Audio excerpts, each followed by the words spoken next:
Meu nome é Dirceu Herrero, eu autorizo o uso destas imagens e da minha voz para os fins que se fizerem necessários. Dirceu, como que se deu a sua vinda para Maringá? Quando que você chegou aqui? Eu cheguei em Maringá em 1988, eu me formei em Londrina, 87.2, em jornalismo, e trabalhava num jornal. E no começo de 1988 eu tive um convite para fazer um teste na antiga TV Cultura, atual Rede Paranaense de Televisão, RPC. Eu vim, para minha surpresa eu passei no teste e deixei Londrina, vim para Maringá, trabalhei como repórter na RPC. Tinham planos de ficar mais ou menos uns 2 anos, né, trabalhando por aqui e ir embora, mas já há mais de 30 anos que nós estamos aqui nessa cidade maravilhosa. Qual região que vocês foram residir na época? Dirceu, como é que era essa localidade quando vocês chegaram aqui? Eu fui morar na rua Fernão Dias, junto com Paulo Pupim, que também é jornalista, né? Maringá era diferente, né? A cidade era mais pacata, menos opções de diversão, entretenimento. Nós não tínhamos shopping, né? O shopping de Maringá era as lojas americanas. Tinha os bares, né? Os bares eles ferviam muito à noite, né? Talvez até pela falta de outras opções nessa época. E você frequentava quais meios, Dirceu, nessa época aí? Você era da área da comunicação, sim, mas você transitava em quais meios aí? Bom, os jornalistas, de um modo geral, eles são uma tribo um pouco fechada, né? Então nós tínhamos uma turma, eu trabalhei na RPC, na antiga TV Cultura, trabalhei no SBT, trabalhei no Jornal do Povo, na época o Jornal de Maringá. E então eu conhecia bastante gente desse meio e nós tínhamos os nossos eventos, vamos chamar assim, né? Tinha os bares que a gente frequentava, as festas que a gente mesmo fazia nas repúblicas. Basicamente era isso, né? Cinema, não era muita coisa não. Tinha algum evento que marcou a época, esse período? Algum local em específico, algum bar, alguma região da cidade que marcou específico a sua frequência ali? O Car Wash, sem dúvida, é um bar histórico, é um bar que a gente frequentava assim, semanalmente, 2 ou 3 vezes por semana, em geral no happy hour, né? Teve o Old Square, foi um bar que durou aí uns 2 anos mais ou menos e que chegou a fazer frente com o Car Wash, né? Em termos de movimento, e foi histórico. O Clube da Esquina, maravilhoso Clube da Esquina, ali na esquina da Universidade Estadual de Maringá, também frequentei muito ali, na época que o rock nacional fervilhava, né? Então eu dancei muito ali naquele bar. Cinemas, né? A gente frequentou também cinemas de Maringá. E alguns shows também, né? Nós tínhamos no Chico Neto, nós tivemos vários shows com grandes nomes da música brasileira, né? Em especial, eu me lembro de um do Caetano Veloso, foi muito marcante, porque é o meu grande ídolo, né? Inclusive, encontrei com ele no dia posterior ao show, lá ali no Hotel de Ville. Marcou muito. Dirceu, você ficou muito conhecido, claro, você já era da área da comunicação, as pessoas sabiam quem era Dirceu Herrero, mas você acabou inevitavelmente ficando muito conhecido na Assim. Como é que se deu a sua entrada na Assim, ali no início da década de 1990? Como eu disse, eu trabalhei bastante em televisão. E aí eu não gostava muito de trabalhar em televisão, eu sou muito tímido, não gosto de estar aqui na frente das câmeras. E aí teve uma época que eu trabalhava meio período numa televisão, meio período num jornal. E eu estava com gastrite, fui num médico e em 40 minutos de conversa eu cheguei à conclusão de que eu tinha que pedir demissão dos 2 empregos. pedi demissão e, na época, a minha esposa trabalhava na associação comercial. Ela é jornalista também, Regina da IFIOL, e ela era assessora de imprensa e produzia a revista. E, paralelamente a isso, eu recebi uma proposta. A Cocamar havia terceirizado o programa de televisão dela e os meninos que haviam ficado com a responsabilidade de fazer esse programa me convidaram para atuar com eles na produção, na reportagem do programa. E um dia, conversando com a Regina, eu falei para ela, olha só, você gosta de televisão e está trabalhando na produção de uma revista. E eu gosto de jornal, gosto de impresso, gosto de revista e estou sendo convidado novamente para trabalhar num programa de televisão. Aí nós conversando, nós falamos, será que não daria para a gente trocar de emprego? E aí eu fui, conversei com a produtora topou aceitar a Regina. A Regina conversou com o Massal Tsukada, que era o presidente da associação comercial na época. O Massal já me conhecia, falou tudo bem, o Dirceu pode vir. Então, de forma assim, bastante inusitada, nós trocamos de emprego. Eu fui trabalhar na assessoria, comecei a trabalhar na assessoria da Assim em março de 1993, gestão Massal Tsukada. E como é que foi ali dentro da associação comercial? Porque você teve uma ascensão bastante significativa, chegando ao cargo de superintendente. Como é que se deu essa sua trajetória? Quem te convidou depois lá na frente para ser superintendente? Também foi algo inusitado. Eu trabalhei durante 5 anos na assessoria de imprensa e produzindo a revista da Associação Comercial. E eu confesso a você que eu sempre acabei assim, me intrometendo em outros setores da associação, porque eu passei a gostar muito daquele ambiente, né, que é formado por funcionários e por voluntários, né? Os empresários se voluntariam para trabalhar sem remuneração pela associação e é um ambiente bastante saudável. Então eu me apaixonei pelo associativismo e eu me preocupava muito com tudo o que acontecia ali dentro, não só com a assessoria de imprensa, não só com a produção da revista. E em 1998, o Jefferson Nogaroli assumiu a associação comercial. E na época existiam 2 altos executivos da associação que não se entendiam. E o Jefferson fez uma reunião com eles e chamou a mim e a Zenaide Machado Canhoto, que era chefe do SPC, para ser testemunha dessa reunião, dessa conversa. E na conversa o Jefferson falou para esses 2 executivos, falou, olha, daqui a um mês eu vou demitir um de vocês 2. Aquele que eu achar que vale a pena ficar, fica, e o que não, né, achar que não vale a pena ficar vai ser demitido, porque vocês 2 não conseguem trabalhar juntos. Mas um desses 2 falou, então pode me dar a demissão porque eu não trabalho mais um dia com esse outro. E acabou que o Jefferson falou, então tudo bem, então os 2 estão demitidos, porque ou ficam os 2 ou não fica nenhum. Ao demitir os 2, ele me convidou para a assessoria institucional da associação comercial. Eu era assessor de imprensa e ele me convidou para ser assessor da diretoria, que era responsável pela promoção de eventos, né? Responsável pela agenda do presidente e alguns convênios, algumas parcerias que a associação fazia. Eu fiquei nesse cargo durante 1 ano e meio e nós éramos em 3 executivos, né? E ele chegou à conclusão de que tinha que ter um único executivo, porque 3 pessoas mandando não dá certo, então tinha que ter uma única pessoa. E ele criou o cargo de superintendente e me escolheu para ocupar esse cargo de superintendente em 2000. E como é que você avalia essa sua trajetória dentro da Assim?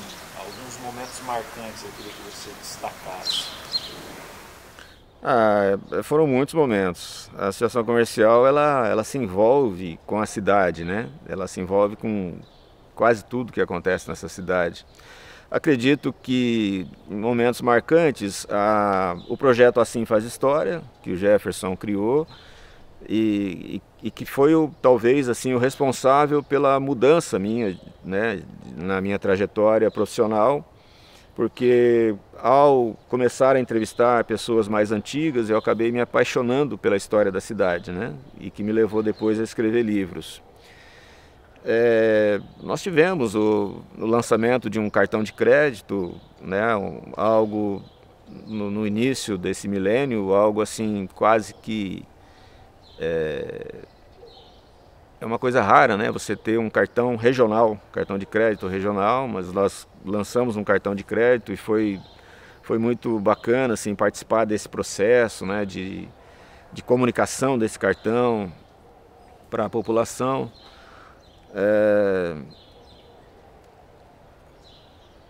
Foram muitos projetos. Dirceu, você tem a escrita como uma grande paixão, né? Desde quando eu te conheci, sempre percebi essa característica em você. Eu queria que você falasse um pouquinho sobre os livros que você publicou ao longo da sua carreira. Deixa o Américo para o final, mas os livros que você publicou ao longo da sua carreira. Quais foram e te motivou a escrever esses livros? Bom, o primeiro livro, em parceria com o Gilson Aguiar, foi Bom, eu escrevi um livro de crônicas, né, sobre a minha filha, quando ela nasceu. Até antes de nascer eu comecei a escrever crônicas, que é o que eu mais gosto de fazer, né, escrever crônicas. E lancei esse livro em 2001. E aí em 2005 acabei participando junto com o Gilson Aguiar da elaboração do livro da Associação Comercial. 2009 e 2010 o Cicobi Metropolitano me convidou para escrever a história da cooperativa.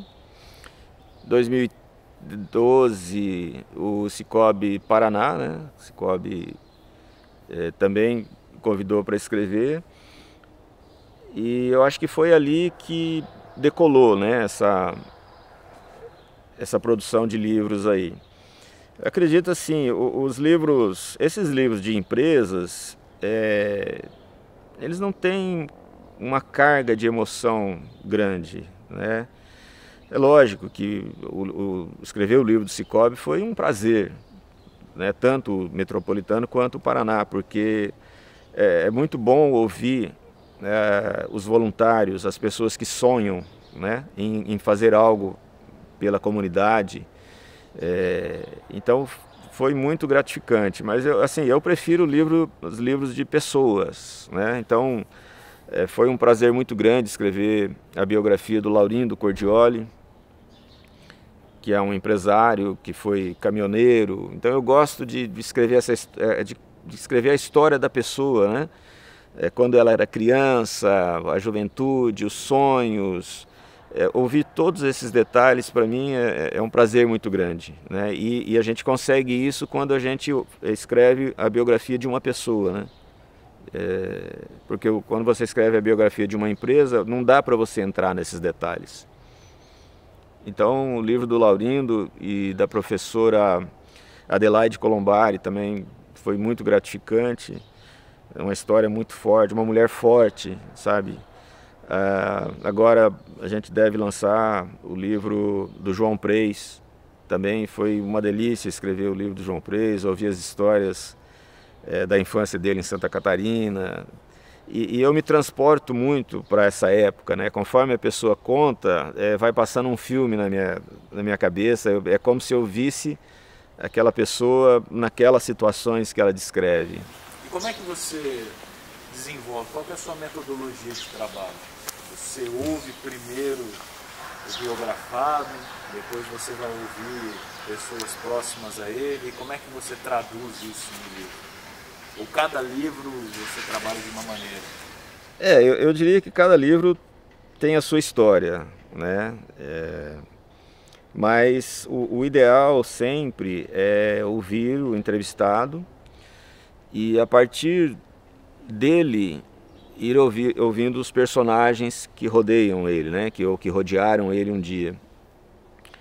E depois voltar também para eles, porque o que acontece? Por exemplo, eu ouvi a Adelaide Colombari e um dia, fazendo pesquisas em jornais de Curitiba, eu descobri que ela tinha participado de uma companhia de teatro amadora. e que ela tinha participado de um festival em Curitiba. Ela simplesmente não tinha me contado isso. Então, às vezes, acontece da pessoa se esquecer, ou de, às vezes, não dar muita importância para algum fato. Então, é interessante ouvi-la, é interessante pesquisar, né, em livros, em jornais, e é interessante ouvir os amigos e depois voltar a conversar com ela, né? Porque eu costumo dizer que o livro é um quebra-cabeças, né? Então, o personagem ele vai nos dar algumas peças desse quebra-cabeça, a gente vai encontrar outras peças em livros, em jornais, em documentos, conforme você vai montando, vai ficando mais fácil você preencher as lacunas, né? Então é isso, acho que é um vai e volta, né? Você ouve, pesquisa, ouve, volta, pesquisa. Quando é um biografado que não está mais vivo, né? Aí é um desafio maior ainda.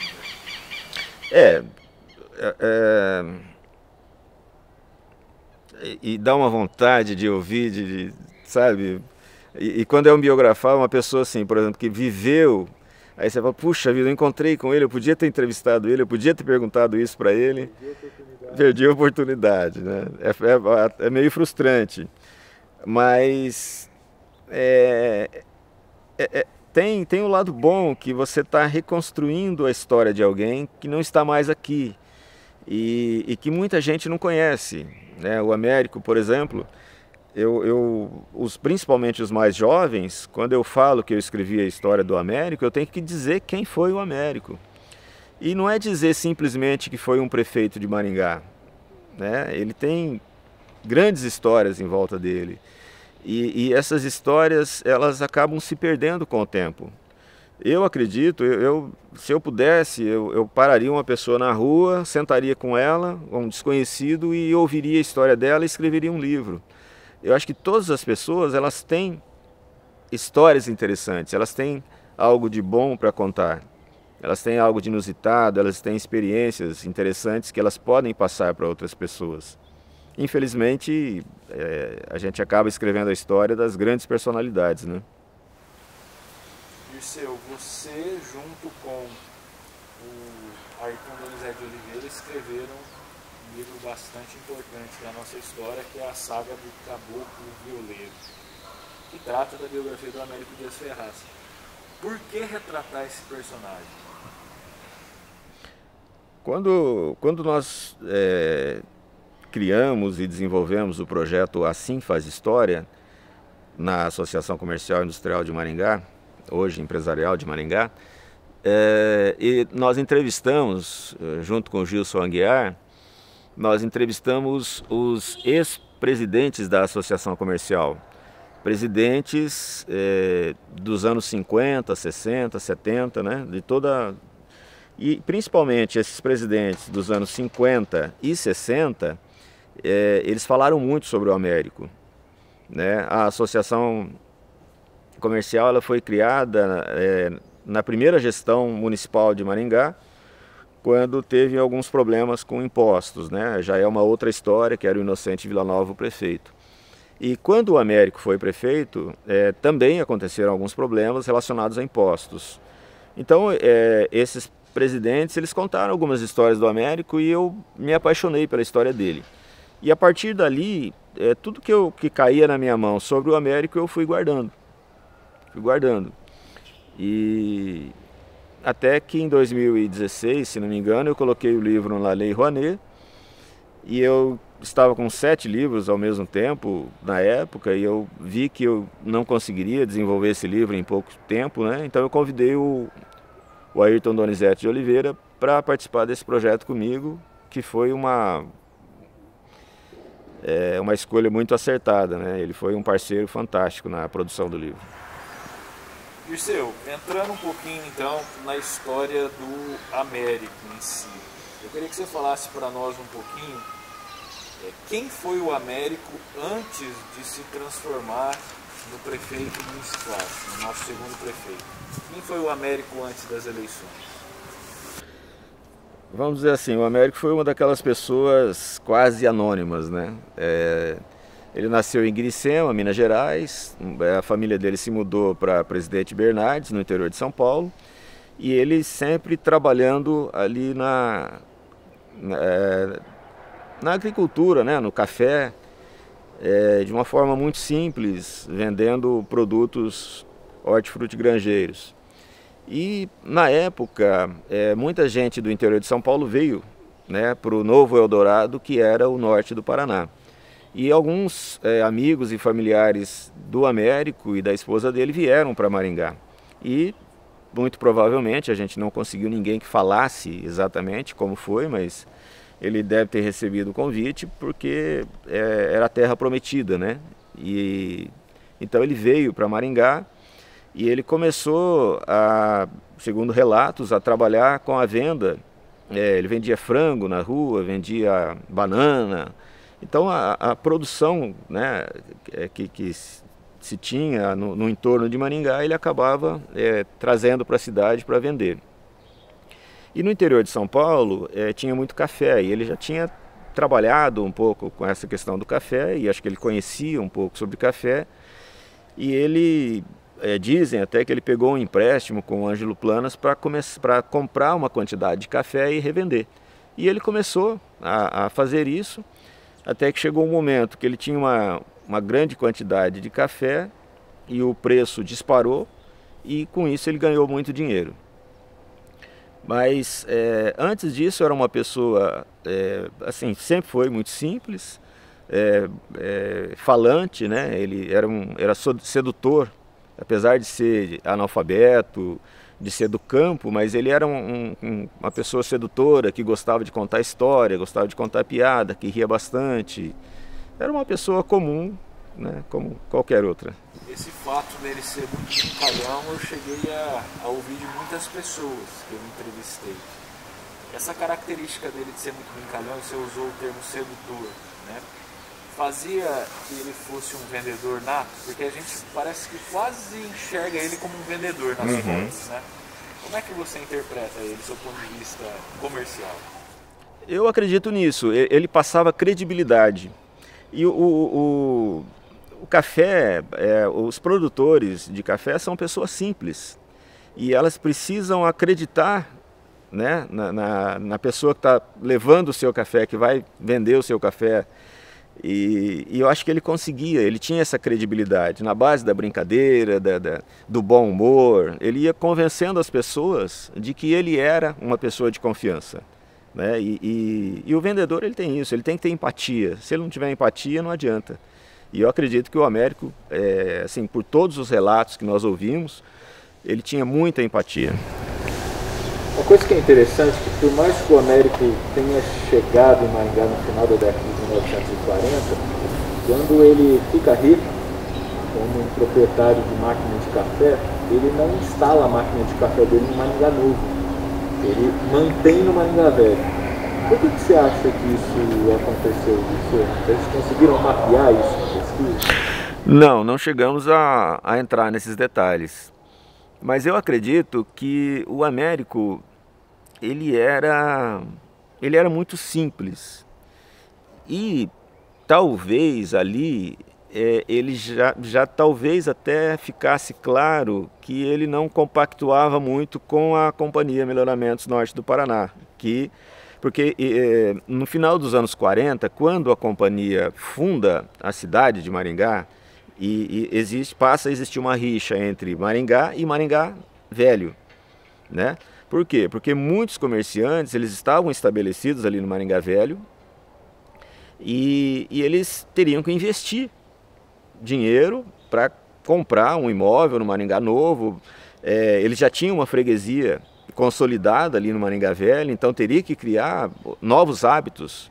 Então houve uma rivalidade muito grande entre o Maringá Velho e o Maringá Novo, tanto que a companhia deixou um trecho de alguns quilômetros sem pavimentar, né, para dificultar o transporte, né, a passagem das pessoas entre o Maringá Velho e o Maringá Novo. Eu acredito que seja uma conjunção de fatores aí que fizeram com que o Américo abrisse as empresas dele ali mesmo no Maringá Velho. e pela proximidade com as pessoas, né? Ele era uma pessoa do povo, né? Ele tinha essa simplicidade. Legal. Bom, engana-se quem acha que o Américo era um personagem alheio naquelas eleições de 1956, né? Ele já havia concorrido como vereador nas eleições que aconteceram em 52 e ele chegou a ficar como suplente e assumiu a cadeira como vereador até mesmo. Você conseguiu mapear algum detalhe com ele no Legislativo, lá naquela gestão de 53 a 56? E como ele era do PTB, que era o mesmo partido do governo do Inocente Villanova Júnior, se ele era próximo ao Inocente por alguma razão? Miguel, nós não entramos nesses detalhes. Não conseguimos ninguém que falasse sobre ele nessa época. O que sobressaía nele eram os negócios. Você falou bem, né? Engana-se quem pensa que ele... Porque a impressão que dá é que ele surge em 1956. Porque... o que uma cunhada dele falou é que ele tinha preocupações políticas, né? Ele se preocupava com o povo e tudo mais, mas não conseguimos mais detalhes. Mas eu acredito que nos bastidores ele devia atuar, né? Mas nós não conseguimos mapear isso. Passa a mão no cabelo disso. Ainda tá. Bem, essa pergunta é interessante porque o Vila Nova parece ter uma característica muito semelhante ao América. E ambos eram de uma elite, mas uma elite meio lado B. Eles eram empresários, mas eles não integravam o rol dos grandes empresários da cidade. Bem, o que você acredita que foi o fator que estimulou o Américo, e até esse termo é cunhado por muitos pesquisadores meio de afogadilho, a disputar as eleições de 1956 pelo PSP? É uma posição bem particular minha, né? Eu vejo que o Américo, ele tinha o desejo de participar da elite, ele tinha o desejo de se integrar à sociedade maringaense de uma forma permanente, né? E eu acredito nisso, porque eu acho que a sociedade né, em Maringá ela era fechada, então eles davam preferência talvez para as pessoas que tinham algum tipo de cultura educacional, né, formação superior. E o Américo, ele tinha vendido banana nas ruas, ele tinha vendido frango nas ruas, né? E ele ficou rico de repente. Então ele não conseguia entrar nessa alta sociedade. Tanto que ele tentou ser sócio do Maringá Clube e levou bola preta, quer dizer, ele não foi aceito como sócio. E o que ele fez? Ele foi montar um bar. Aliás, ele criou o country, né? Isso já é um pouquinho depois. Ele criou o country. Existia o Grande Hotel de Maringá que tinha um bar. O bar do Grande Hotel, que era famoso, onde as pessoas, a aristocracia local, né, frequentava. E o que ele fez? Ele foi montar o Bar Colômbia, né? Ele trouxe assim tudo o que de melhor podia ter num bar, ele trouxe para Maringá, para uma cidade do interior. Era considerado o melhor, o bar mais bonito do Paraná, né? Tinha luminoso, coisa que no interior não existia, né? Então ele trouxe, inclusive, o painel do café que ele trouxe de Santos, de um artista famoso. Então ele tinha, eu acredito que ele tinha esse desejo de participar, e o que o dinheiro conseguia comprar, ele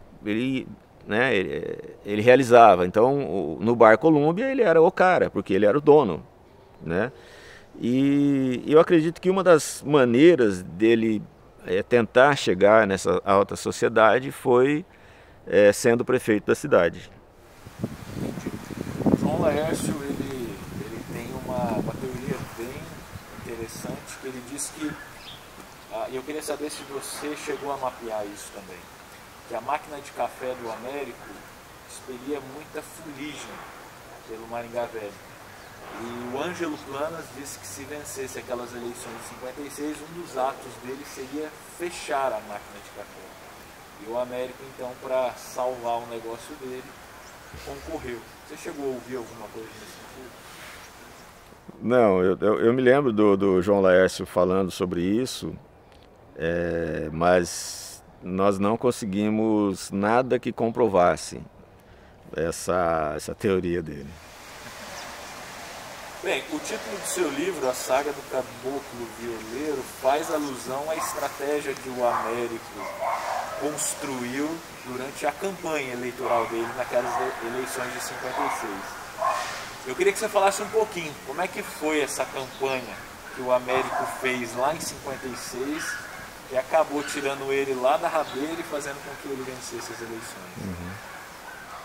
O Américo, ele se lança, né, com um pouco de atraso na campanha e era considerado uma zebra, né, porque os outros 4 candidatos eram franco favoritos, né, a ficar na frente dele, né. E o Américo, a cidade de Maringá, hoje a gente vê essa cidade maravilhosa, né, bem urbanizada, mas na década de 50 Maringá não tinha pavimentação. Então você tinha muitos buracos nas ruas, quando chovia os carros atolavam nas ruas, a poeira era constante. E o que o Américo fez? Ele teve a sensibilidade de entender que os buracos, que essa poeira era o maior problema que a população tinha, um dos grandes problemas, né? E ele comprou uma moto niveladora e passou a arrumar as ruas da cidade. E isso fez com que ele ficasse na boca do povo, né? É inusitado você imaginar, porque quem tem que arrumar as ruas da cidade é a prefeitura. E de repente uma pessoa, né, uma pessoa física se lança a essa empreitada e agrada as pessoas, principalmente as pessoas vamos dizer, da periferia da cidade, né? Das pessoas mais simples, que passam a ver no Américo uma pessoa que tem a ver com elas, né? E que pode resolver os problemas delas enquanto prefeito. Aliado a isso, aquilo que nós falamos, a empatia, né? O Américo, ele nunca perdeu a simplicidade. Ele ficou milionário, mas ele não perdia a simplicidade dele. Ele atendia as pessoas, ele conversava com as pessoas, né, de uma forma natural. Então, isso, eu acredito, fez com que ele ganhasse a simpatia dos eleitores. E outro fato que eu acredito também que ajudou o Américo foi a divisão de votos entre os outros 4 candidatos. Porque os outros 4 candidatos, você tinha um advogado, né, que tinha uma verve política forte, que tinha um discurso muito forte, mas era da elite. Você tinha um médico, Gerardo Braga, da elite. O Haroldo Leão Pérez era o advogado, né? Você tinha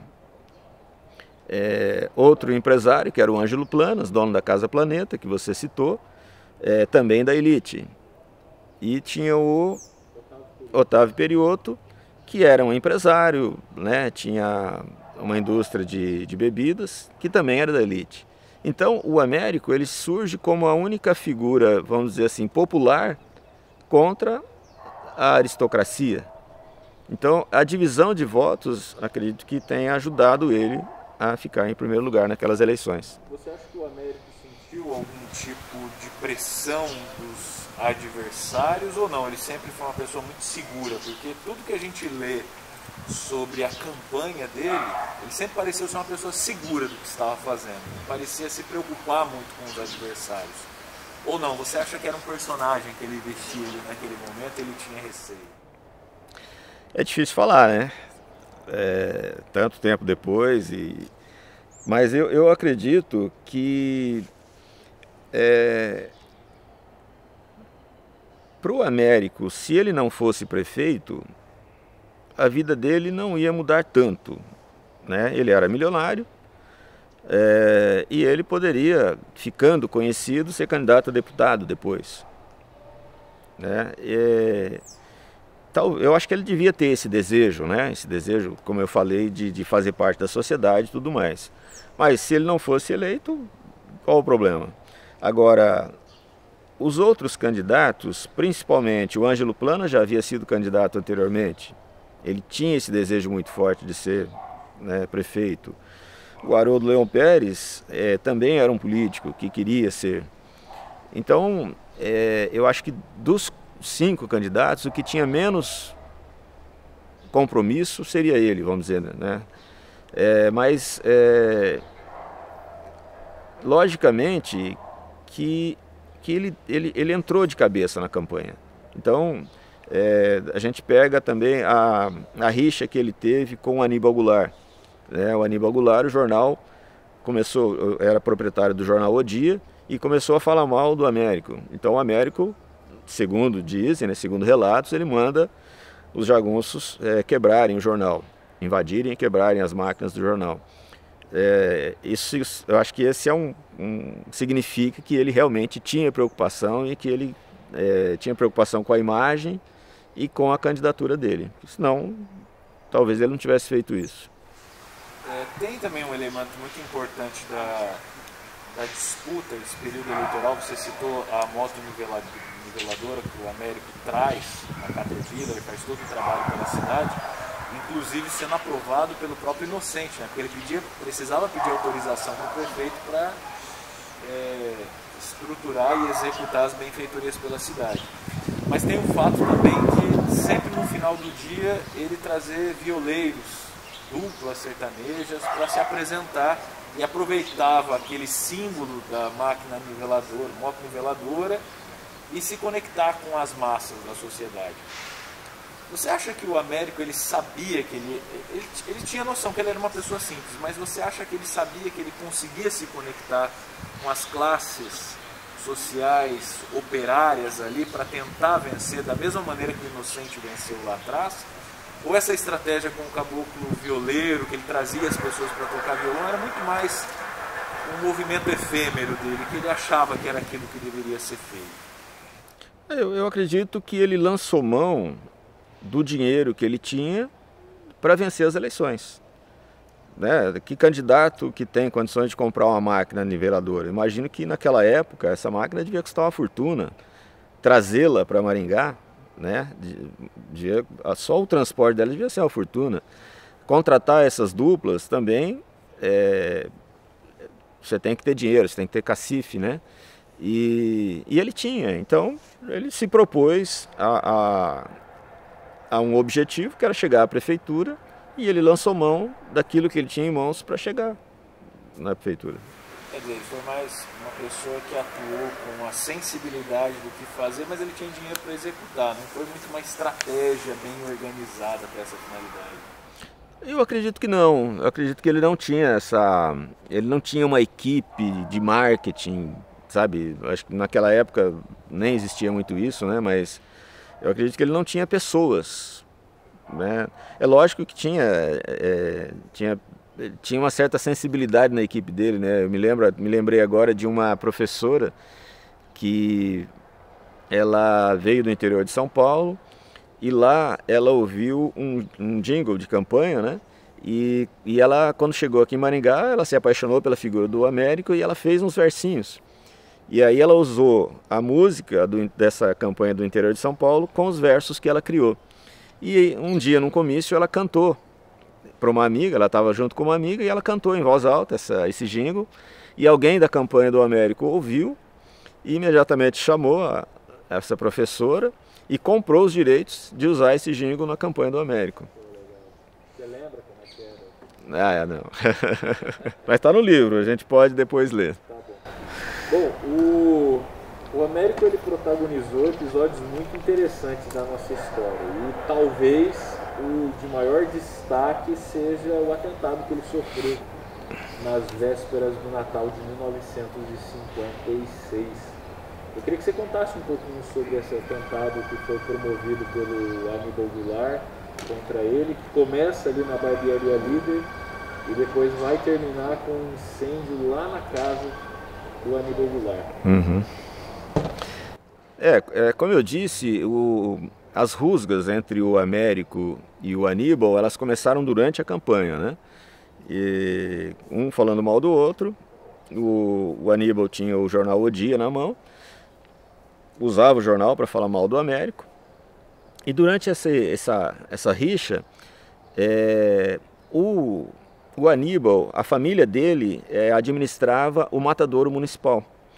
E aí o que o Américo disse na campanha? O Américo disse: se eu for eleito prefeito, eu vou retirar os direitos, né, de vocês administrarem o matadouro. E assim que ele se elegeu, ele já foi até o matadouro e deu o recado para o Aníbal. Falou: você pode tirar tuas coisas daqui que a gente vai arrumar outro administrador para o matadouro. E o Aníbal, fazendo um parênteses, né, o Aníbal ele era rico, fazendeiro, tinha grande prestígio na sociedade, ele era presidente de um partido político, mas ele tinha um passado de muita violência, né? Ele foi um criminoso famoso, chamado de o Lampião do Sul, chegou a ser preso, chegou a fugir da cadeia por ter matado várias pessoas ao longo da vida. Existe um hiato, né? Eu me lembro que a última notícia que eu encontrei sobre esse lado criminoso do Aníbal foi em 1942, quando ele é recapturado, né? E vai preso, eu acho que foi em Londrina. Ele fugiu da cadeia em Londrina e depois foi preso. Aí existe um hiato de tempo ali, que eu não sei o que aconteceu nesse intervalo de tempo, mas ele reaparece em Maringá como essa figura da sociedade, como essa figura proeminente, né, na política e na sociedade de Maringá. E então, lembrando desse passado dele, né, ele é um chefe de jagunços, então a gente entende o que ele fez na sequência. Então, assim que ele recebeu o recado do Américo, ele ficou contrariado com aquilo e resolveu dar uma lição no Américo. Então ele pega o principal jagunço dele, que era o Santão, e ele sabia, né, dos hábitos do Américo, então ele procura o Américo está numa barbearia, fazendo a barba, tranquilamente, e ele para o carro na frente da barbearia, o Santão desce, e aí existem algumas controvérsias, né? Existem algumas testemunhas que falam que foi dado um tiro, e existe gente que fala que não foi dado nenhum tiro. O fato é que o Américo não saiu ferido à bala, mas ele levou uma surra de guaiaca do Santão.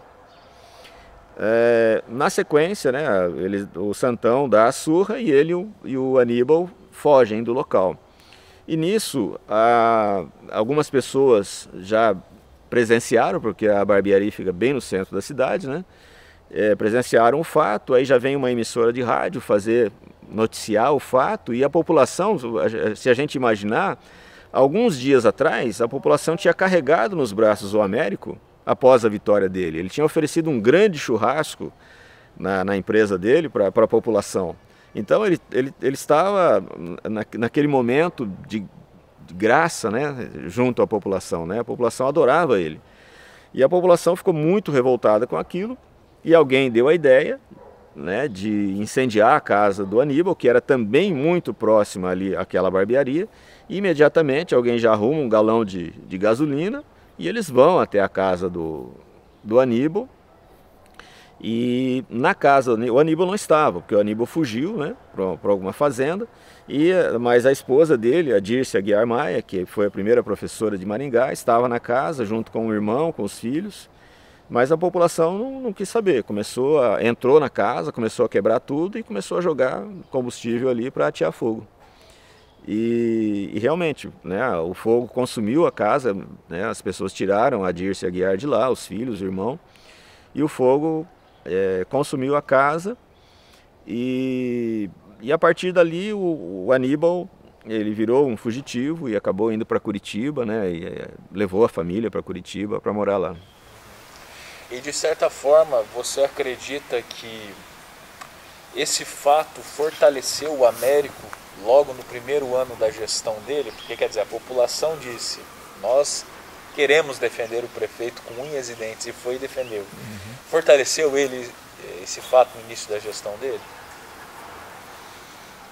Eu acredito que sim, né? Ele foi vítima, né? Ele era uma pessoa que tinha o crédito dos votos da população para ser o prefeito, e que de repente foi vítima de um atentado. Eu acredito que isso tenha causado uma comoção popular que tenha fortalecido ele, sim. Não tinha pensado sobre isso, mas acredito que sim. Antes do Américo tomar posse, vocês conseguiram mapear algum tipo de conversa que ele possa ter tido com o Inocente Vila Nova para algum tipo de aconselhamento ou alguma coisa desse gênero? Olha, o Inocente, eu até gostaria de escrever a história dele.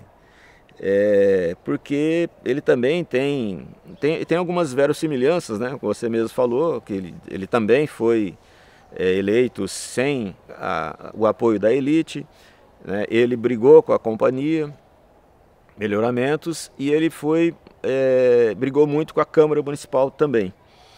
E no final da gestão do Inocente, né, ele estava indo para Curitiba num carro da prefeitura, num caminhão da prefeitura, com funcionários da prefeitura e funcionários dele, levando materiais para uma fazenda dele.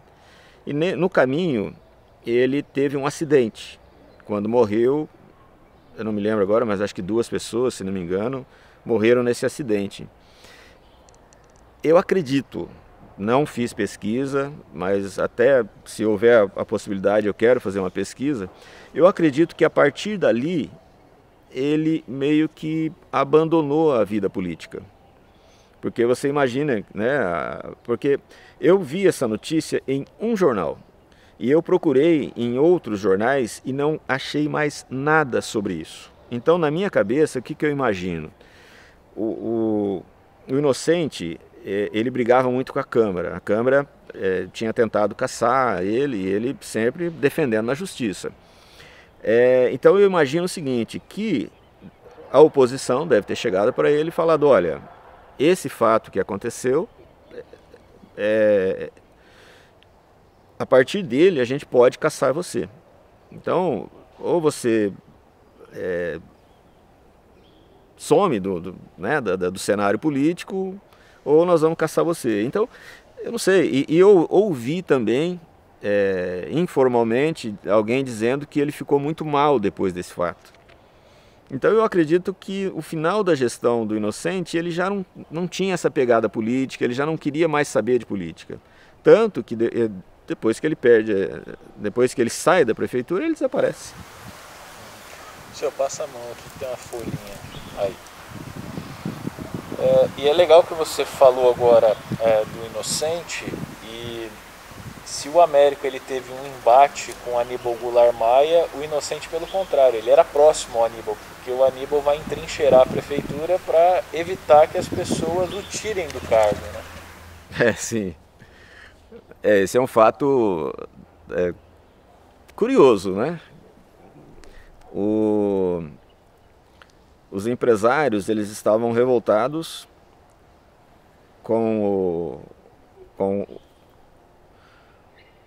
os empresários estavam revoltados com o Inocente e eles param de pagar os impostos, né? Estou tentando lembrar enquanto eu falo, que não fazia parte. Deixa eu lembrar aqui. Os empresários pagam de pagar os impostos, aí ele deixa de pagar os salários e aí os empresários falam, vai. Não é isso, eu não lembro direito. Ele tributa muito alto os impostos e os empresários questionam e a Câmara tenta derrubar. Aí vem a lei salto-chute, eles mudam o modelo de tributação. Então, mas tem um fato de que alguém fala, vai cobrar, não, esse é outro, estou confundindo. Esse foi o Américo. Isso, eu tava confundindo as coisas. A gente entrou em outra história. Na minha cabeça não tava fechando o negócio. Não, mas tudo bem, vamos seguir aqui pra gente não perder o fio da meada. Voltando ao Américo, Dirceu, talvez o Américo, embora seja o segundo prefeito do município, mas nós já tivemos outras representações políticas, tanto no legislativo quanto distrito, prefeitos da nossa sede em Mandaguari e tudo mais. Mas o Américo me parece que é o primeiro prefeito que vai pensar de fato no turismo da cidade, quando ele implanta o projeto das fontes luminosas. Nós não tínhamos nenhum elemento artístico no meio das praças, né? Você tem um outro prédio que pode se destacar como tal, mas não como a fonte luminosa, que de fato é um atrativo turístico. E o Américo ele tinha um sonho de implantar isso em algumas praças. Ele chega a fazer em duas, que é a Raposo Tavares, faz na Dom Pedro, né, que é hoje a praça da prefeitura, e começa a construir uma na Napoleão que ele não consegue terminar. Ele é tão aficionado por fontes luminosas que ele vai construir uma no quintal da casa dele. Né? Eu queria que você falasse um pouquinho sobre o projeto das fontes luminosas, Dirceu. Na sua pesquisa, você chegou a encontrar alguma referência? Por que ele era tão apaixonado por fontes luminosas assim? E como é que ele vai desenvolver isso na cidade? Quer dizer, uma cidade que precisa de tudo, ele opta por fazer fontes luminosas. Não que ele não tenha feito outras ações. Eu não sei se o Américo, quando decide fazer as fontes luminosas, eu não sei se ele pensa no turismo. Eu acredito que não. Na década de 50, muitas cidades brasileiras adotaram fontes luminosas. Eu morava em Mirandópolis, uma cidadezinha pequenininha do interior de São Paulo, e tinha uma fonte luminosa maravilhosa, que a população todas as noites ia lá para ver as águas coloridas subindo. E nas pesquisas que eu fiz nos jornais, eu vi muitas cidades implantando simultaneamente fontes luminosas. Curitiba mesmo implantou. Londrina, um pouquinho depois de Maringá, também criou projetos de fontes luminosas. Então eu acredito que o Américo, ele era uma pessoa que viajava muito.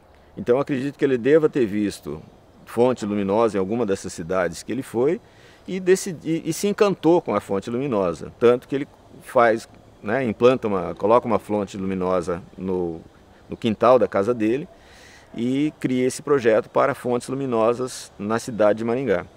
E existiam empresas que instalavam as fontes luminosas. Então, eu imagino que esses vendedores dessas empresas visitavam os municípios para vender para os prefeitos as fontes, né? Então eu acredito que não tem essa intenção política. Eu acredito que ele viu ali uma oportunidade de agradar o povo, de fazer algo bonito aos olhos da população de Maringá.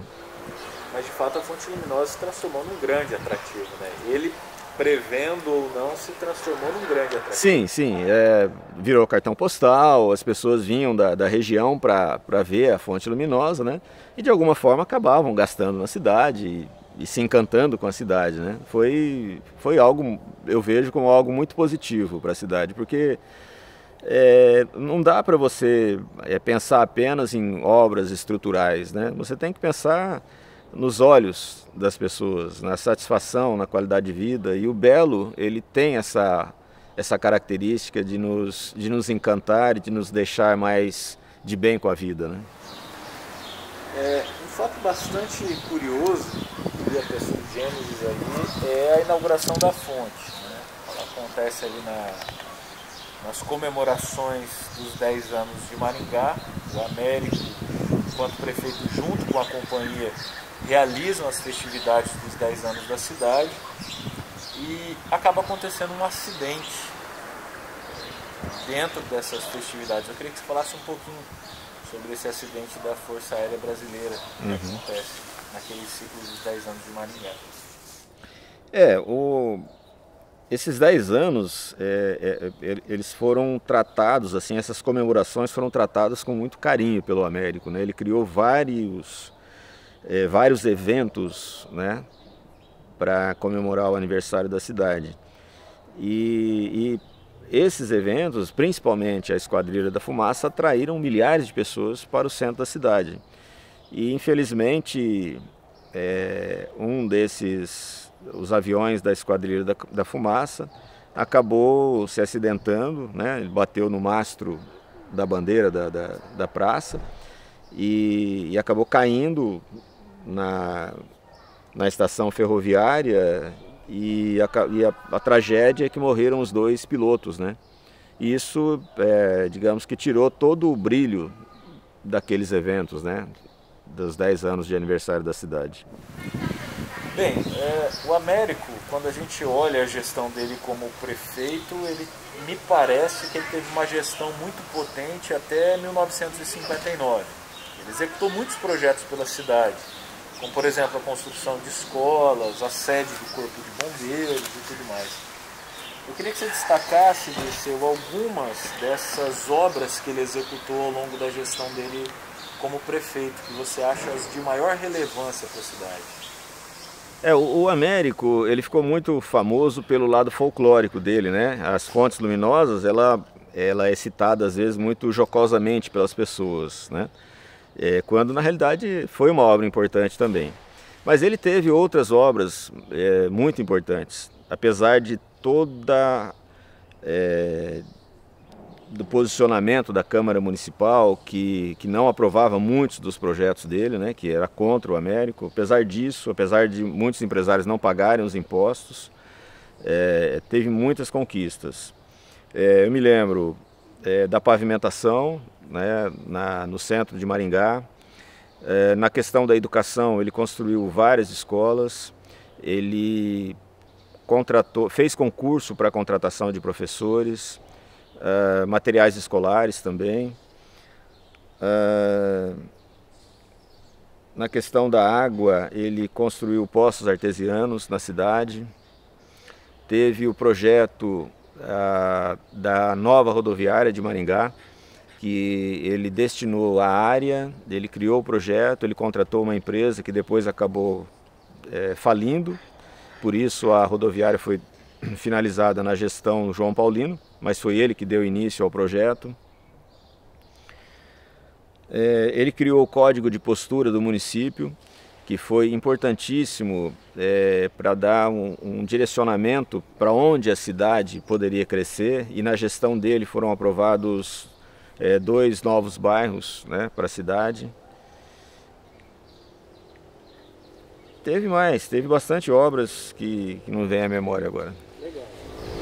Dirceu, se em maio de 57 o Américo estava muito próximo com a Companhia Melhoramentos, inclusive chegando a homenagear o Alfredo Niffler, né, como cidadão honorário de Maringá, no final de 59 ele estava em rota de colisão com uma colonizadora.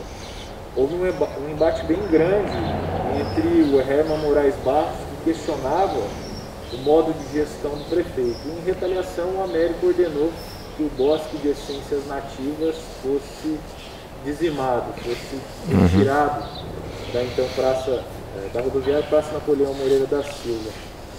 Como é que você avalia esse embate que o Américo teve com a Companhia Melhoramentos Norte do Paraná no final da gestão dele? Eu queria que você falasse um pouquinho dessa retirada do bosque de essências nativas ali. O início, houve um namoro, né, muito forte entre o Américo e a companhia. Você lembrou do título de cidadão, né, pro Alfredo Niffler. A companhia era uma parceira nos eventos da cidade e tudo mais. E com o tempo foi se deteriorando essa relação, e não foi uma, mas foram várias vezes em que a companhia usou os jornais para criticar o Américo, né, questionar o Américo. E foi uma relação assim, o Américo começou a ter uma relação não só com a companhia, mas com a própria Câmara de Vereadores. Eu acredito que a companhia influenciava muito a Câmara de Vereadores, que procurava constantemente problemas na gestão, que pediu a cassação do Américo e conseguiu. O Américo se manteve por meio de medidas judiciais, ele se manteve na prefeitura. E eu acredito que o Américo ele colocava no crédito da Companhia Melhoramentos muitos dos problemas que ele teve na administração dele. E quando o Hermas Moraes de Barros vai aos jornais e critica, eu acho que o Américo ele fica muito revoltado, e a forma, talvez até um pouco infantil, que ele encontrou de atingir a companhia foi derrubar esse bosque de essências que a companhia mantinha na Praça Napoleão Moreira da Silva, que era uma praça pública, mas que era mantida pela companhia. E ele acabou, né, o Bosque das Essências, então ele derrubou todas as árvores, foi muito criticado por isso, e depois ele fez um projeto de remodelação dessa praça, e hoje nós temos a praça, que é muito bonita, né? Não sei como é que seria ela hoje se fosse um Bosque das Essências, mas é uma praça bonita da nossa cidade. Bem, depois que o Américo de fato declara guerra contra a companhia, parece que ele começa a voltar para o ostracismo. Ele volta para a Cafeira Santa Luzia, ele vai despachar da Cafeira Santa Luzia ainda como prefeito, e nesse momento, os últimos meses de gestão dele como prefeito ali, no final de 59 e 1960, ele enfrenta greve de funcionários, paralisação de obras, e quem comandava a prefeitura passou a ser uma figura bastante interessante, que é o braço direito dele, que é o Sargento Paulista, né? Eu queria que você falasse um pouquinho desse final da gestão do Américo, quer dizer, ele sai com a população, inicia com a população aclamando ele como prefeito e termina com a população questionando o modelo de gestão dele. E quem era o Sargento Paulista nessa história toda? O Américo, aí tem muitos fatores que envolvem essa história. O Américo não era um administrador nato, né? A empresa dele, ele ganhou muito dinheiro, ficou milionário, mas ele nunca administrou de uma forma profissional os negócios dele, né? E na prefeitura aconteceu isso também. Eu faço uma observação que o Américo, ele quando entra na prefeitura, ele não tem o apoio das elites. Então acredito que pessoas que teriam condições de ajudá-lo na administração pública, sendo um secretário, participando da gestão pública, elas não quiseram participar dessa gestão. E então ele não tem, digamos, esses cérebros durante a sua gestão. E aqui eu faço um paralelo com o João Paulino. O João Paulino, ele foi apoiado pelo empresariado, e quando ele era um promotor público. Quando ele vence, o que os empresários fazem, né? O Pismel, que era o presidente da associação comercial, né, que era um grande empresário, busca um professor em São Paulo, na área de gestão, e traz para fazer uma análise da prefeitura e para dizer o que tinha que ser feito na prefeitura. Os empresários estão ao lado do João Paulino. O Américo estava isolado, estava sozinho. E não tinha esse conhecimento de gestão. Então eu faço um parênteses nisso.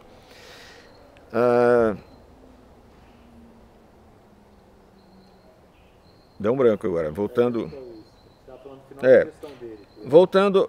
à sua questão então. O que acontece?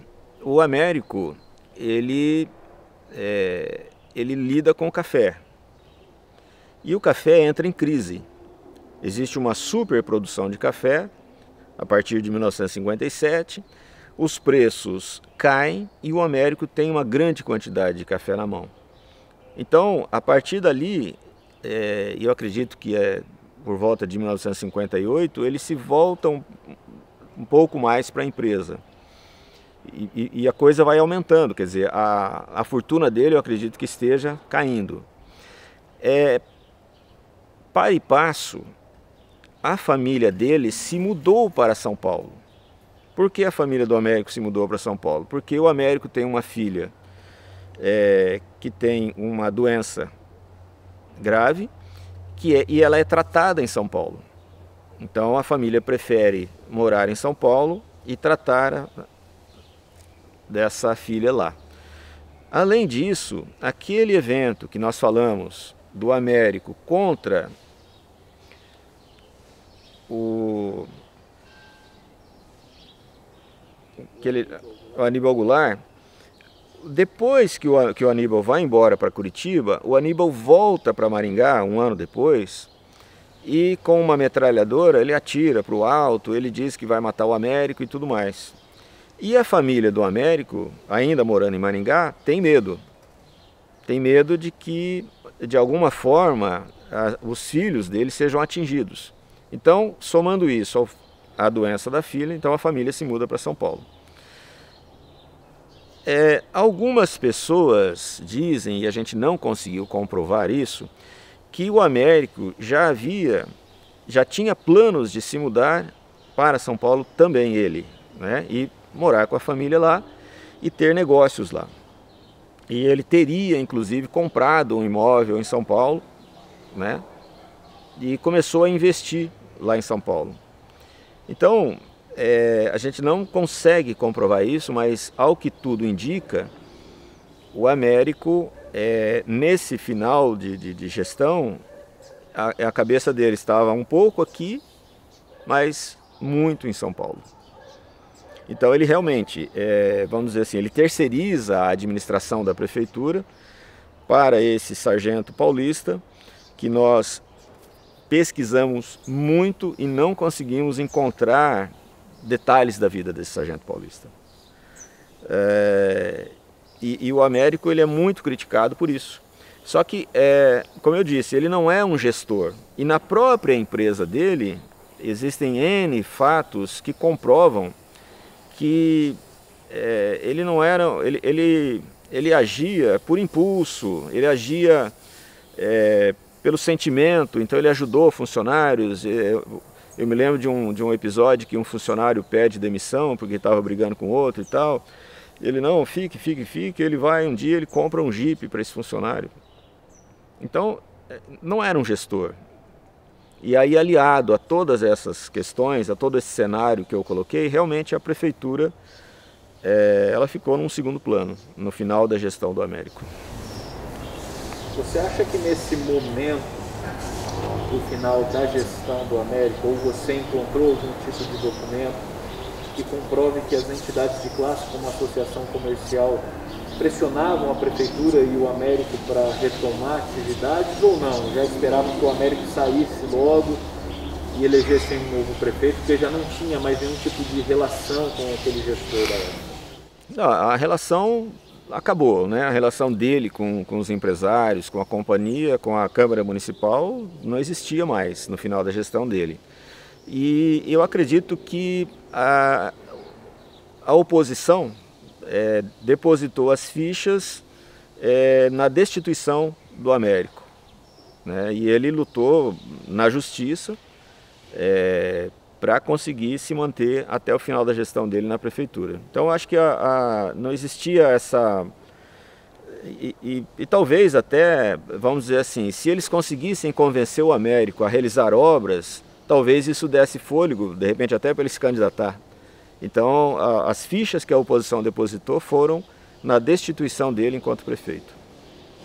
O que aconteceu na vida do Américo depois que ele saiu do Poder Executivo em Maringá? Você citou que a família se muda para São Paulo para o tratamento de uma das filhas do Américo, uma doença. Que o Américo já tinha possivelmente interesse de se mudar para São Paulo, inclusive chega a comprar um imóvel em São Paulo. Mas como é que foi a vida do Américo depois da passagem dele na prefeitura? Ele perdeu um pouco da sua fortuna, ou muito da sua fortuna? Ele se separa, se casa de novo, enfim. O que acontece depois dessa passagem dele na prefeitura? Falando primeiro da questão empresarial, né? Ele nos últimos meses dele aqui, ele já estava montando um negócio em São Paulo. Ele monta uma concessionária da Cinca, né? Que é uma empresa francesa. E passa a vender os veículos dessa empresa. E ele faz um investimento muito grande em São Paulo, porque a Cinca, ela tinha carros de luxo. Então, para você atender esse público, você tem que ter um ambiente também de luxo, né? Um ambiente agradável. E ele investe nisso e ele tem uma despesa fixa alta. E ele combina no início, quando ele faz o negócio com a Cinca, ele combina com o diretor da Cinca que a Cinca repassaria 30 carros por mês para ele revender. E aí o tempo vai passando e a empresa não passa esses 30 carros. E ele precisava vender bastante carros para poder bancar o investimento dele, para poder bancar as despesas dele. E ele vai cobrando esse diretor da Cinca e esse diretor vai enrolando ele, enrolando, até que um dia ele vai. Uma coisa que a gente não falou aqui, né, na nossa entrevista, é que o Américo ele sempre andou armado, né? Nós não temos nenhum relato de que ele tenha usado a arma em alguma situação, né, extrema aqui em Maringá, mas o fato é que ele sempre tinha uma arma com ele. E nesse dia, então, que ele vai conversar com o diretor da Cinca, ele está armado. E ele tem uma discussão acalorada com o diretor da Cinca, e este acaba, de alguma forma, ofendendo a moral do Américo, e o Américo tira o revólver e mata o diretor da Cinca. Assim, de forma muito calma, ele coloca o revólver na mesa e chama a secretária e fala: pode chamar a polícia que eu acabei de matar o seu diretor. Depois, vendo relatos de jornais da época, alguns jornais dizem que depois desse fato, outros donos de concessionárias Cinca reclamavam que ele pedia propina para poder liberar os carros. E talvez isso tenha acontecido com o Américo e o Américo não tenha ou não tenha tido condições ou não quis pagar a propina.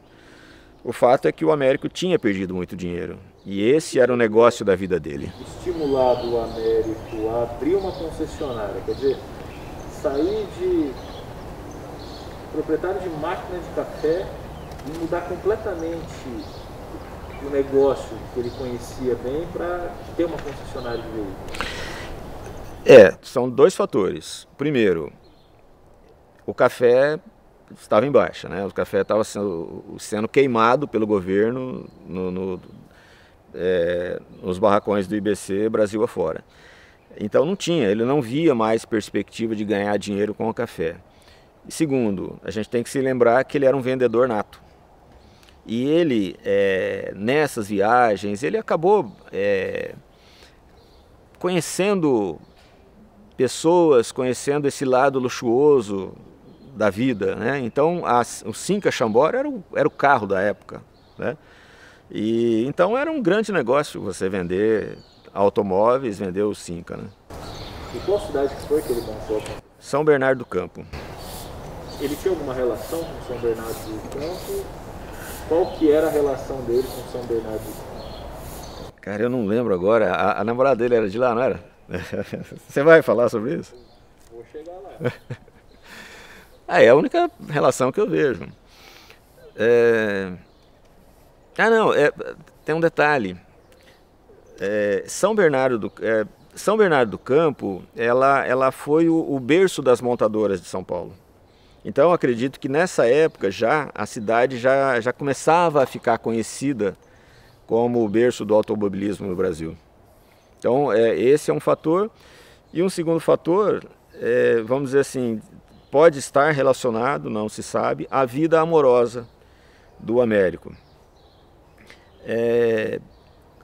Eu acredito que nessas viagens, né, que o Américo fazia, ele acabou conhecendo uma mulher, uma moça, e acabou se casando com ela.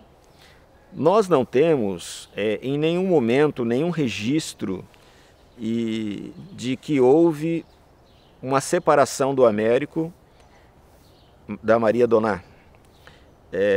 ela mesma, aliás, os filhos, os parentes deles, parentes, não os filhos, as filhas, mas parentes deles, com quem eu conversei, dizem que eles nunca se separaram. No entanto, nós temos registros de fotos do casamento dele e com a Marlene, com a Marlene, e eles têm inclusive um filho, né, que reconhece o Américo como pai. O fato é então que o Américo ele conhece e se casa com uma outra pessoa. E depois do crime ele vai para a cadeia. E aí a Marlene ela pede a separação e eles não se encontram mais. Aí depois disso, o Américo ele é condenado a 14 anos de prisão, a pena é reduzida para 10 por bom comportamento, e ele depois de 5 anos ele sai da prisão. Ele sai, ele vem para Maringá, passa uns dias em Maringá, revê os amigos, e depois ele vai para Campo Grande, onde ele tem um irmão, e lá em Campo Grande ele arrenda uma fazenda de café, e me parece que o negócio não deu muito certo e ele acaba abrindo um restaurante popular e administra esse restaurante até os últimos dias da vida dele. E lá também um ex-funcionário dele da fazenda diz que ele também, eu não sei se chegou a se casar, mas pelo menos ele teve uma vida com uma outra mulher em Campo Grande também, que nós não conseguimos informações sobre ela. Esse restaurante era uma churrascaria? Churrascaria Maringá. Muitos maringaenses, né, de passagem por Campo Grande, reencontravam o Américo. E alguns relatos dizem que ele não era nem sombra daquele Américo que morou em Maringá, daquele Américo que venceu as eleições. Uma pessoa insinuante, diz que ele estava assim, bem diferente. Você acredita que o tempo que ele passou na cadeia tenha transformado ele? Ninguém passa impune, né, 5 anos numa cela, isolado do mundo exterior, rememorando um crime. Né? Ele deu uma entrevista na cadeia onde ele fala que se ele pudesse voltar no tempo, ele jamais teria feito aquilo. Uma pessoa cheia de vida, né? Uma pessoa como ele era, principalmente, porque às vezes você pega uma pessoa que é solitária, uma pessoa que não é muito expansiva, que pode ir para a cadeia, de repente ela sofre menos, mas uma pessoa expansiva como ele, né? Ficar dentro de uma cela, deve ter mudado a vida dele, sim. E também o fato dele ter chegado no topo, né? Milionário, prefeito, podia fazer o que quisesse da vida, perdeu tudo. Uma pessoa que era muito próxima do Américo, e a gente sempre ouve esses relatos, era o Dom Jaime. Impressionantemente que o Américo, mesmo com todas as características dele, tinha um amigo como o Dom Jaime, um grande intelectual, um líder também da cidade, representante da Igreja Católica. Como é que você analisa essa relação de proximidade? Parece que o Dom Jaime chegou até a visitar o Américo na cadeia. Uma vez o próprio Dom Jaime evitou que acontecesse um incidente que o Américo passou antes para conversar com o Dom Jaime. Como é que você avalia essa proximidade entre os dois? Olha, é bastante inusitado, né? Mas o Dom Jaime, se a gente analisar a vida dele, ele tem... ele surpreende em vários momentos, né? Ele surpreende em várias situações. No caso do Américo, quando é criado, né, o bispado de Maringá, o Américo ele é o prefeito da cidade. E ele estende um tapete vermelho para o Dom Jaime. Então eu acho que ali nasceu essa amizade, né? O prefeito, o Dom Jaime, chega e ele não tem o mesmo ranço que a sociedade tinha em relação ao Américo, porque ele já conhece o Américo, prefeito milionário, E o Américo é sedutor, o Américo ele sabe como conquistar as pessoas, né? Então eu acho que ali nasceu essa amizade. E realmente o Dom Jaime, um dia estava acontecendo uma sessão da Câmara, o pessoal votando algum projeto contra o Américo, e o Américo armado, ele vai para a Câmara Municipal e o Dom Jaime chama ele para uma conversa, tenta acalmá-lo e pede a arma e não deixa o Américo ir armado para a Câmara Municipal. Eu acho que esse fato pode ter fortalecido o próprio Américo, se deixar, né, deixar o religioso tirar a arma dele, né, mostra essa proximidade entre os dois. E o Dom Jaime, ele era um religioso que gostava de estar em evidência, que, sabe, ele tinha os projetos pessoais dele e o Américo sempre apoiou esses projetos, né? A catedral, né, o projeto da catedral o Américo apoiou. Então acho que existia essa relação boa. E realmente o Dom Jaime, nós conseguimos detectar 2 visitas feitas ao Américo na cadeia. Uma foi o Dom Jaime e outra foi um repórter de um jornal local que entrevista o Américo na cadeia. Então realmente existia esse vínculo muito forte entre os dois. É possível resumir o Américo em uma frase ou uma palavra?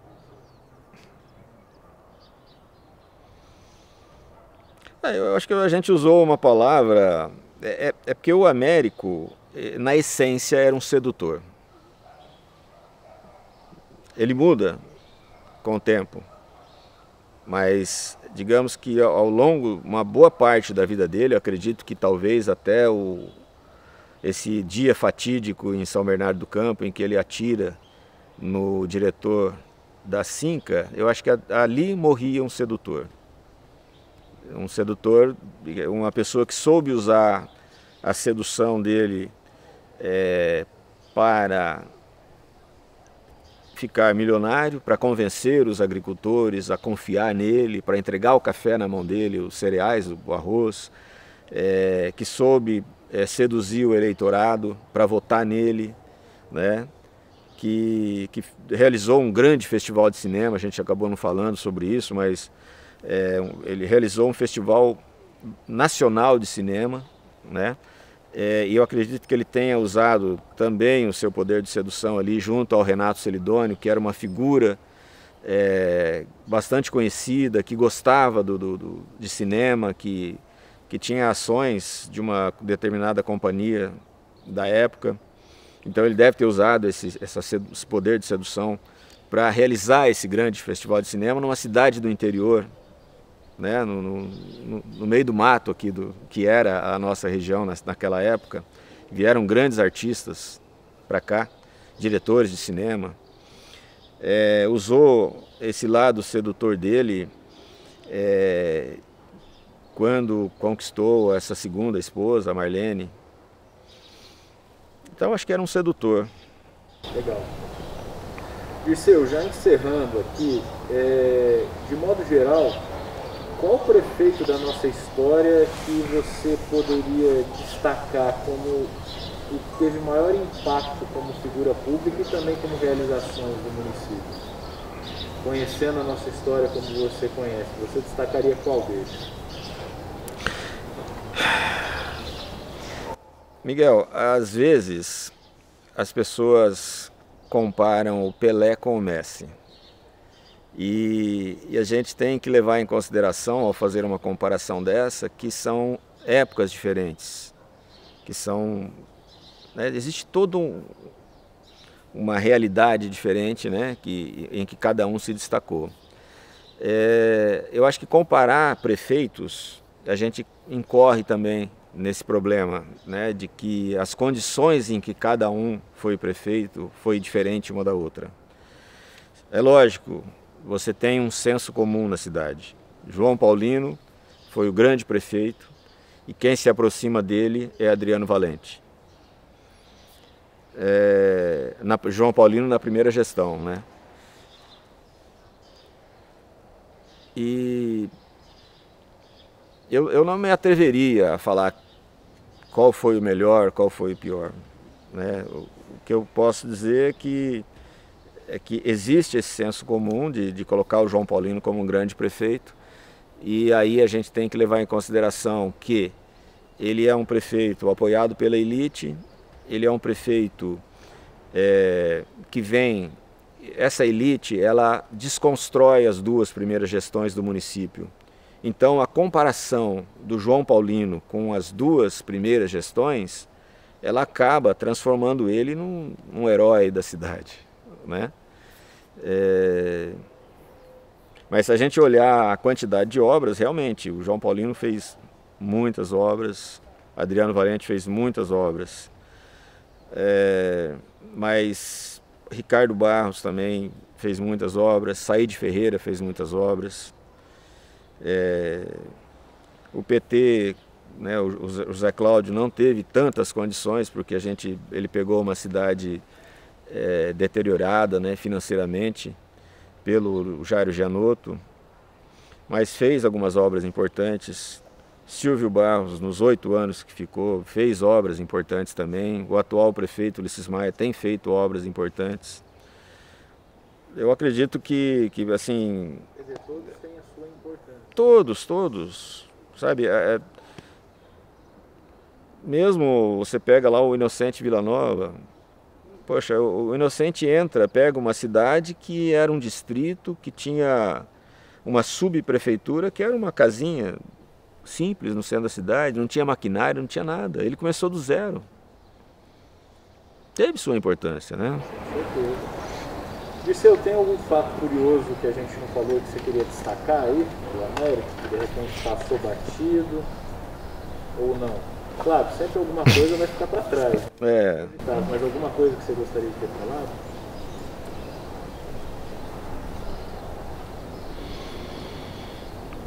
Eu acho que acho que juntando um pouquinho de cada coisa assim, acho que a gente falou de tudo. Legal. O que eu ia pedir para você, para a gente fazer a última passagem, você fazer a leitura do jingle, que daí a gente faz uma imagem sua lendo o livro dele. Do jingle. O ritmo você não sabe como é que era, né? Não adiantam mais calúnias, comícios não adiantam mais.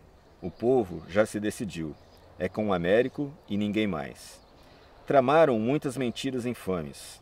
Em vão pediram os votos aos eleitores, mas não conseguirão. É com toda garantia. O povo quer Américo Dias. Legal.